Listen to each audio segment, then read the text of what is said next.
โดยสบายดีสบายดีสบายดีสาวโสดหน้าใหม่ สำหรับซองของสาวบุญเปียงเนาะทุกคนขออนุญาตถามคือน้องหลาซื้อแนวใดสื่อสอน ตอนนี้อายุจักปีอายุ18ยังเฮียนอยู่บอกแม่นเฮายังเรียนบ่จบใกล้สิจบหรือยังใกล้แล้วปีหน้าม.7แล้วก็เรียนอีกปีหนึงก็จบสรุปแล้วนี่ยังอยู่2 ปีบ่ที่ว่าต้องเฮียนเฮาอยู่ม.6สิขึ้นม.7เด้ก็ต้องเรียนปีหนึงตอนนี้นี่ม.6แล้วจบแล้วเนาะยังอีกปีหนึ่งแม่นเฮียนม.7ว่าซั่นๆเนาะบ่มีวางแผนแบบสิไปต่อบ่ยังบ่ฮู้ โดยอันนี้แบบว่าเป็นการเปิดใจรอบที่เท่าไหร่เนาะรอบที่อืมก็คือสำหรับซ่องเอื้อยเป็นครั้งแรกเนาะ3แม่นคือเปิดใจนี่เปิดใจแบบใดหาแฟนหาคนคุยแฟนแต่ว่ายังบ่ทันอยากสร้างครอบครัวบ่ก็ค่าเรียนจบแบบลงไปฮอดทางเรียนจบแบบก็จังแบบค่อยสร้างนะเฮาอยากเรียนให้มันจบเป็นแฟนกันไปก่อนประมาณนี้เนาะเรียนจบแล้วก็บางทีก็อย่างสร้างครอบครัวเลยก็มีโอ้โดยคือเปิดใจนี้น้องหลาก็มีแบบสเปคอยู่บ่คิดว่ามักผู้ชายแบบใดก็แบบใดก็ได้เฮาบ่ค่อยได้เลือกสเปคอย่างเช่นแบบว่ารูปร่างหน้าตาบ่เกี่ยวบ่หรือจังได๋บ่เกี่ยวอ๋ออายุเด้ประมาณ60กว่าลงมาก็ได้จนฮอด18 19สิบ่แม่สูงสุดนี่แม่นรับได้แต่60บ่60ปลายนี่แม่นแล้วเนาะก็อัน60ปลายก็สำใดก็ได้หั่นนะเกือบเสร็จคุยลิ้นกับคุยแบบเป็นเป็นแฟนหั่นนะแต่ก็บ่ฮู้ว่าสิจริงจังแบบคนสิลมนำสิจริงจังนำหรือบ่นะก็ยันว่าผู้เฒ่ามาตัวเด็กน้อยบ่แม่นผู้เด็กน้อยเป็นตัวผู้เฒ่าเลยมีแต่ว่าโลกเบิ่งแบบโลกศึกษานิสัยกันเบิ่งประมาณนี้บ่คือน้องนี่บ่ได้ติเนาะเรื่องอายุหรือว่ารูปร่างหน้าตาเพิ่นบัดส่วนน้องเป็นคนแบบว่านิสัยใจคอแบบใดเฮาบ่เฮาเป็นคนตรงๆแบบมีหยังก็คุยกันตรงๆหั่นนะแบบเฮาบ่มักแบบคนขี้ตัวแบบว่านั่นนี่หั่นนะคันว่าส่วนเฮาสิว่าได้คันว่าอ้ายแบบมีเมียทางพุ่นมีแฟนทางพุ่นแล้วมาตัวน้องค่ะแล้วแบบมีเกิดอันนั้นมาแล้วแบบเฮาบ่อยากให้มันเกิดเรื่องอีหยังเฮาแบบมักคนตรงๆก็คือมีหยังแม่นอยากให้เว้ากันตรงๆเนาะบ่อยากให้เข้ามาแบบตัวกันน่ะส่วนนั่นเด้น้องหลาสูงเท่าใดเฮาบ่สูง150ปลายแต่บ่55โดยน้ำหนักอยู่ที่เท่าใด45อ๋อ กำลังดีเนาะ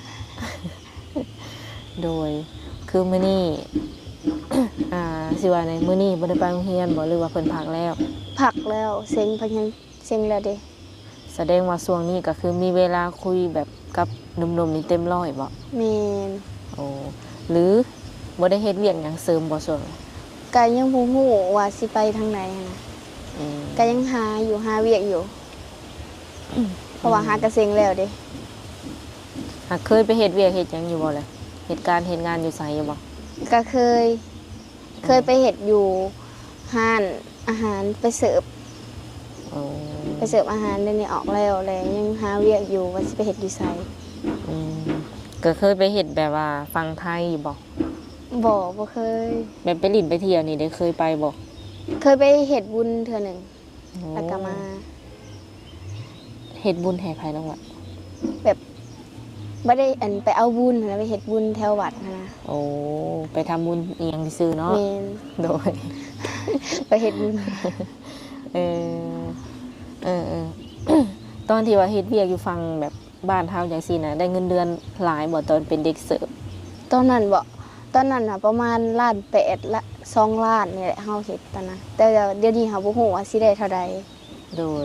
ในเรื่องการทำการเรียนตอนนี้แม่นแบบ ไผเป็นคนดูแลน้องซะแบบเรื่องเงินเรื่องคำอย่างทุกอย่างอะนะ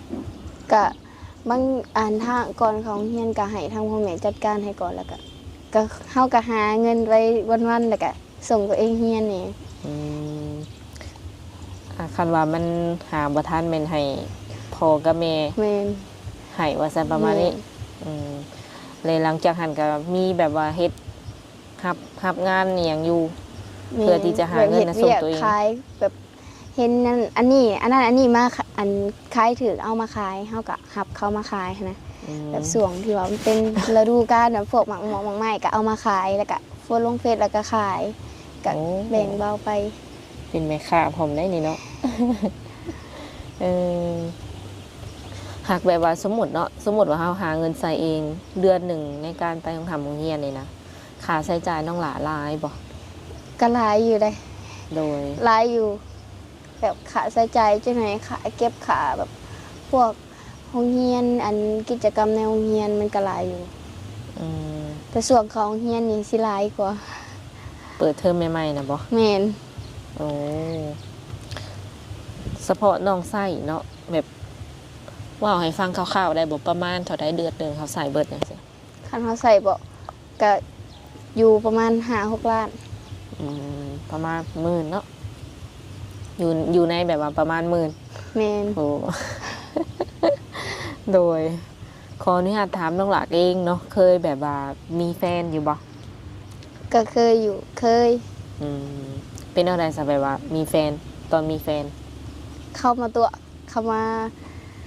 หลอกให้หักแล้วก็จากไป ฝุ่นนะ คือวันนั้นน่ะแบบเฮ็ดอะไร เขานอกใจแบบอยู่นำกันไปดนๆแบบหักกันไปดนๆหั่นนะแล้วก็เขาก็เบื่อแล้วเขาก็ถิ่มกลับไปหาผู้หญิงคนอื่นแล้วก็เศร้า โอ้ ก็บ่ได้สู่มีแฟน คนลาวนี่บ่หรือคน คนลาวนี่ รุ่นเดียวกัน แม่น อืมระยะเวลาที่ว่าคบกันนี่ก็โดนอยู่บ่ล่ะ โดนอยู่ประมาณ 2-3 ปี ป๋าก็บ่ธรรมดาเลยนี่เนาะ โอ้ในบัดนี้ค่ะคือน้องหลาคิดว่าอยากคุยกับหนุ่มทางไหนเป็นพิเศษอันนี้ค่ะ ทางใดก็ได้ อืม ก็บ่ได้แบบบ่ได้ติหยังนะลมทางใดก็ได้ โอ้บ่ได้มีทางไหนเป็นพิเศษ โดย เท่ากันติ แม่น เออแต่ว่าเรื่องการสื่อสารน้องหลาก็ได้เบิดบ่ลาวไทย หรือว่าอังกฤษอหยังจังซี่ก็ได้เบิดบ่ อังกฤษนี่บ่ค่อยได้ปานใดลาวไทยนี่ได้ อืมปัจจุบันนี่แม่นน้องหลาอาศัยอยู่นำ พ่อแม่ โดยมีไอ้น้องจักคนน้องหลา มีเจ้าเป็นคนที่เท่าไหร่ 3คนที่3เลย ป้าลูกสาวหลา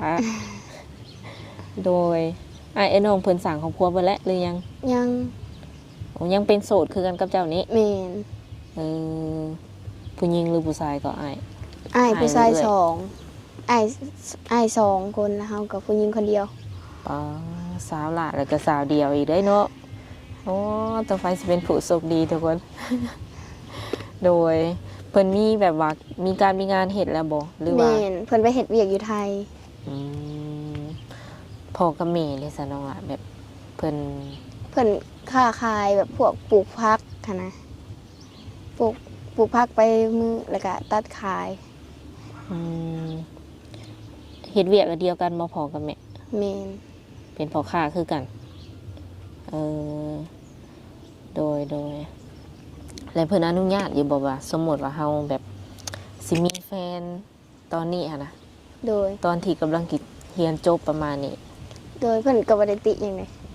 เพิ่นบ่ได้ว่าหยังอยากมีก็มีหั้นนะ ก็ให้มีได้ โดยลูกหักไผแม่ก็หักนํ โดยพ่อกับแม่อายุประมาณเท่าไหร่จือบ่ ประมาณ50ปลาย ทั้งสองเลย แล้วเพิ่นบ่เว้าบ่แบบว่าอย่าเอาคนที่อายุหลายเด้อจังซั่นจังซี่นะ บ่เด้บ่มีเพิ่นบ่เคยเว้าจักเทื่อแบบเพิ่นอยากมีไผก็มีหั้นนะ เออ ขอแต่อย่าใจแตกก็พอ ต้องเรียนจบก่อนติ นี่ ความหมายของพ่อเพิ่นก็คือว่ารุ่นใดก็ได้ แต่ว่าอย่าไปนำเขาบอก เออ เอาอดเอาเนาะยังอีกปีเดียวแม่นแล้ววะ แม่น คันว่ามักแฮงก็อดเอาเพิ่นก็ค่อยถามไทยเจ้าอยู่บ่แบบพ่อแม่เพิ่นแบบเรื่องผู้บ่าวผู้เพล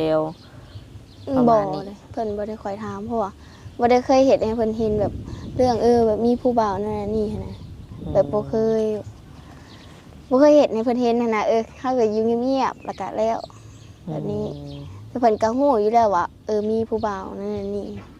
เพิ่นก็บ่ค่อยวนนำปานใดเนาะ แม่นเรื่องนี้บ่ค่อยวนแต่ว่าอย่าไปนำพวกอันไหนก็พอ อืมโดยผักของเฮียนตอนนี้นี่แบบน้องหลาเฮ็ดหยังแน่ซะแบบอยู่ในเฮือนในซ่าน ก็เฮ็ดเลี้ยงเฮือนตกตื่นเช้ามาก็มีแต่นึ่งข้าวล้างถ้วยเกลือเป็ด เฮ็ดเป็นเบิดบ่ แม่นเฮ็ดกินให้พ่อแม่ เฮ็ดกินกันได้จ้ะ โดย โอ้ให้หน้าตะกร้าได้เฮ็ดบ่ปีนี้ น่าจะเฮ็ดทางอยู่บ้าน อืมก็มีเนาะให้หน้าตะกร้าก็ โดย ที่ว่าเป็นของเฮือนเจ้าเลยนี่ได้ แม่น โอ้บ่ธรรมดาเนาะทุกคนแบบฐานะครอบครัวเฮานี่คิดว่าจัดอยู่ในระดับใดน้องล่ะ ก็บ่ฮู้นี่ ทุกข์ยาก จะทำ ปานกลางหรือว่า ปานกลาง หมี ปานกลาง อ๋อพออยู่พอกินเนาะ แม่น อ๋อเอาดีๆ เนาะคันว่ามีคนแบบว่าเพิ่นถึกอกถึกใจน้องหลานเนาะเพิ่นอยากทักมาเล่นน้ำนี่สามารถทักมาได้ทางใด ทางไลน์ก็ได้ อืม มีไลน์อยู่ แจกเป็นไลน์บ่ โดย คันเพิ่นถามหา Facebook เด้ ได้ทาง Facebook เออสรุปแล้วแม่นแจกได้ทั้งสอง แม่น ทั้งไลน์แล้วก็ Facebook เนาะอืมคือแบบว่า สามารถมาหาได้บ่ ได้ ช่วงนี้มาหาได้ตลอดเลยบ่ โดย โอ้ว่าวแท้ได้เนาะสมมุติว่าพามานี่มาพามาหาเลยได้บ่แบบบ่ต้องนัดตรงหยัง แบบมาเซอร์ไพรส์เลยบ่ เออ ก็ได้อยู่ มาหาอยู่เฮือนได้เลย โดย เออ ใจเพิ่นได้ได้เนาะทุกคน มันจะเป็นต้องนัดเพิ่นมาโลดคันว่าเพิ่นแบบว่าอยากให้น้องไปหาได้สบัดนี้แบบเพิ่นมาหาบ่ได้แล้วเพิ่นแบบอยากให้น้อง คัน เป็น เฮา คน ไปหามันก็สิยากแหน่เพราะว่าเฮาก็บ่มีบัตรสปอร์ตแล้วก็บ่มีบัตรผ่านแดนฮะ อื มันไปมันก็ต้องยาก อืม บ่ฮู้สิเฮ็ดเลย บ่ แม่น หากแต่ฮอด18แท้ติยันขามบ่ได้บ่แม่นหยัง เคยแบบเมื่อก่อนนี่เฮ็ดแบบได้สไปแบบขามไปทางฝั่งนั้น อันเฮ็ดบัตรขาวทางอันตอนน่ะเฮาไปแต่ตอนน้อยๆแหละ อันไปอันนั้นมีบัตรผู้ฮู้จักแม่เฮาเด้ตอนนั้นเรามีบัตรลูกเราก็ให้เฮาเป็นลูกทางเขาหั่นนะ ก็ไปได้ ตอนนั้นตอนน้อยๆดอก เคยไปครั้งเดียวบ่ประ มี มาณป้าไปครั้งเดียวตั้งแต่ข้าวยัง ยังน้อยพุ่น ยังน้อยโดยตอนนี้ก็น่าสิคือกันเนาะมาบัตรแบบสามโนครัวหรือว่าบัตรประจำตัวนี่มีบ่ สมโนครัวมีบัตรประจำตัวยังบ่มี น่าสิไปได้อยู่เนาะโมเมนต์อย่างดอกเนาะเพิ่นอาจจะอยากนัดแบบไปเห็นหน้าเห็นตากันซื่อๆเนาะต่างให้น้องไปเล่นไปหยังเวลาไปน้องก็เอาคนที่ไว้ใจหรือว่าหมู่คู่หรือว่าพ่อแม่ไปนำก็ได้เนาะ โดย แม่นละวะนัดเดทครั้งแรกเอาง่ายๆก็คือบ่ตีไผเนาะเฮาก็บ่ฮู้จักเขาอะนะ แม่น ก็แบบปลอดภัยไว้ก่อนหลังจากที่ว่าน้องสนิทกับเพิ่นแล้วก็อยากไป2ต่อ2ก็แล้วแต่เนาะ เคยอยู่บ่เลยเคยมีผู้บ่าวมาหาอยู่บ่ แบบว่าเปิดใจรุ่นก่อนหั่นนะ บ่เคยบ่เคยมีไผมาหาก็ว่าสิบอกว่าสิมาแต่ก็บ่มาจักเทื่อตัวเฮาเลยแล้วก็บ่เชื่อใจเลยว่าได้ว่าอ้ายสิอ้ายสิมาทางพี่เด้อก็ตอบโดยสิมามื้อใดก็บอกก็ไปเลยบ่เห็นเลย หายไปเลย ก็บ่มา อันเจ้าก็คล้องเพิ่นอยู่ติ แม่นเฮาก็ว่าอ้ายสิมาเดือนหน้าก็ฮอดเดือนหน้าแล้วผัดว่าบ่เห็นมา อืม ตัวไปเรื่อยๆเฮาก็มีแต่โดยเสือไปนั่นแหละ อืม ก็สิมีครั้งหนึ่งเราสิมาแล้วก็บ่เสือเลยแหละ สมมุติเพิ่นเห็นคลิปแล้วเพิ่นอยากมาหาใหม่ดิแบบมาแบบเซอร์ไพรส์เด้จะว่าให้มาหาแบบเซอร์ไพรส์ก็ได้เนาะบางทีเพิ่นมาแบบเซอร์ไพรส์ได้คิดว่า อยากพ่อเพิ่นอยู่บ่ ก็มาได้ ก็มาได้ ก็มาได้ แต่ว่าอย่าตัวอีกนะ อืมตัวร้ายแหละแบบบ่คาดหวังแล้วบ่ตอนนี้ บ่คาดหวังเลยเฮาหน้าเฮาก็บ่อยากแนมนะ โอ้ บ่มักคนขี้ตัว แสดงว่าโลเกอร์ซื่อๆเนาะ เพิ่นอยากแบบเพิ่นเต็มใจให้มาหาแต่ว่าผู้บ่าวบ่มาเนาะทุกคนจะคิดดูต้นไผ โดยคนที่สิเข้ามานี่น้องหว่าคิดว่าอยากได้คนที่มีอาชีพเวียกเฮ็ดงานทำเท่านั้นบ่หรือว่าสาวไร่สาวนาทำมาค้าขายก็คุย แบบได้ก็ได้ เจ้าบ่ติเลยบ่นี่โอ้ ลมแบบเป็นสู้เป็นเป็นแฟนหั่นน่ะ อืมบ่ว่าสิฐานะประมาณใดก็เอาลองเบิ่งก่อนบ่อัน โด นี้ ย คันว่าเพิ่นอยากเป็นแฟนเลยเดี๋ยวแบบเข้ามาปุ๊บคุยดำทิดดำได้เลยอยากเป็นแฟนกันเลยหั่นนะอยากให้ปิดใจเลยคิดว่าแนวใด ก็ได้ โอ้พร้อมบ่ ก็เพราะว่าคันไว้บ่ตัวได้ ล่มแบบล่มแบบไปแบบเดือนปลายแบบเดือนปลาย2 เดือนจึงค่อยปิดก็ได้เพราะว่ามันทิศ2 ทิศมันยังบ่โดนนะก็ยังบ่ฮู้ใจกัน อืมอันนี้หาย่านเพิ่นตัวหรือว่าย่าน ย่านเพิ่นตัว โอ้ย่านตัวให้ปิดใจอืมประมาณ1 เดือนหรือว่า2 เดือนนี่เบิ่งออกบ่ ก็ออก ว่าคนนี้นี่แม่นหรือบ่แม่นสำหรับน้องหั้น แม่ นะ น เบิ่งออกอยู่เนาะอ๋อคันว่าได้เป็นแฟนแล้วก็สิคบยาวจนฮอดเรียนจบผุนบ่ แม่น สมมุติว่าเพิ่นบ่อยากถ่าจนฮอดเรียนจบเนาะอยากมาสู่ขอไว้ก่อนเนี่ยสินะ ก็ เจ้าพ่อมแบบสร้างครอบครัวอยู่บ่ อันนี้ก็ยังบ่ฮู้เพราะว่า ก็ต้องได้เว้ากับพ่อแม่ก่อน เออ เพราะพ่อแม่สิเห็นดีบ่หรือว่าบ่เห็นดีหันนะ เออเพราะว่ามันมีทั้งที่ว่าใน FC ที่ว่าใจร้อนแน่ใจเย็นแน่อะไรเนาะคันว่าเพิ่นโทรมาดุโทรมาเรื่อยจังซี่นะมักอยู่บ่ ก็ได้โทรมาทุกมื้อก็ได้ เอาแบบจะคุยซ้ายตลอดจังซี่นะ ก็ได้ เว่าเองด้วยเนาะ โดยอยู่ว่างๆนี่มักไปลิดไปเที่ยวอยู่บ่เจ้ากะ บ่มีแต่อยู่ตามแถวนี่แหละไหนาเนี่ยแถวหน้านี่แหละบ่ได้ไปไส หากกินอยู่บ่กินเหล้ากินเบียร์จังซี่นะ บ่ส่วนหลายสิบ่ได้กินเหล้ากินเบียร์ หากกินได้บ่แล้วคันให้กิน กินได้ อืมบ่ได้มีแบบโรคประจำตัวหยังบ่ บ่ โอเคแข็งแรงปกติเนาะ โดยมีแต่ว่าสำหรับคลิปนี้ก็สิขออนุญาตโอลมกับเพิ่นประมาณนี้ก่อนเนาะ แล้วก็ถ้าหากว่า FC คนใดอยากคุยกันเป็นทักมาได้ทางเฟซก็ได้ไลน์ก็ได้เนาะ โดย ในใดก็ฝาก FC เอ่ยนำเนาะคันว่าเพิ่นทักมาก็ตอบเพิ่นแน่คันว่าอิหยังคุยกันไปสักระยะแล้วคันว่าบ่ถูกใจเนาะบ่ตรงสเปคก็บอกเพิ่นได้จะได้บ่เสียเวลาทางน้องและเพิ่นนั่นแหละโดยอยากนอนบ่ เป็นอะไรความรู้สึก เงาแบบเงาแบบจักอะไรเป็นเงาหน่อย แบบขอถามแบบตรงๆมันบ่มีคนแบบเข้ามาเลยบ่แถวบ้านเฮานี่ ๆคันมีก็มีแต่ว่าเฮาบ่ได้สู่อยากลมปานใดหันนะเป็นโรคอินโทรเวิร์ต แบบอยากอยู่แต่ในเฮือนแบบบ่ได้ไปไสหันนะ เออ บ่ได้ไปไสบ่ได้สู่ออกโลกภายนอก ผู้ส่วนหลายผู้ที่เข้ามานี่เป็นรุ่นเดียวกับเจ้าบ่หรือว่ารุ่นใหญ่ก็มี รุ่นใหญ่ก็มี แถวบ้านนี่นะแต่เจ้าค่ะเป็นคนที่บ่ค่อยแบบอยากเปิดใจให้คนแถวใกล้ปานไหน มี โดยโอเค สุดท้ายนี้น้องหลามีหยังอยากฝากถึง FC เอื้อยบ่เนาะที่ว่าเพิ่นสิเข้ามาคุยกับเจ้านับตั้งแต่มื้อนี้เนาะเป็นต้นไป คันถ้าอยากมาคุยก็มาคุยได้ ขอแต่คนจริงใจบ่มาตัว เพราะว่าเคยมีแล้วแบบ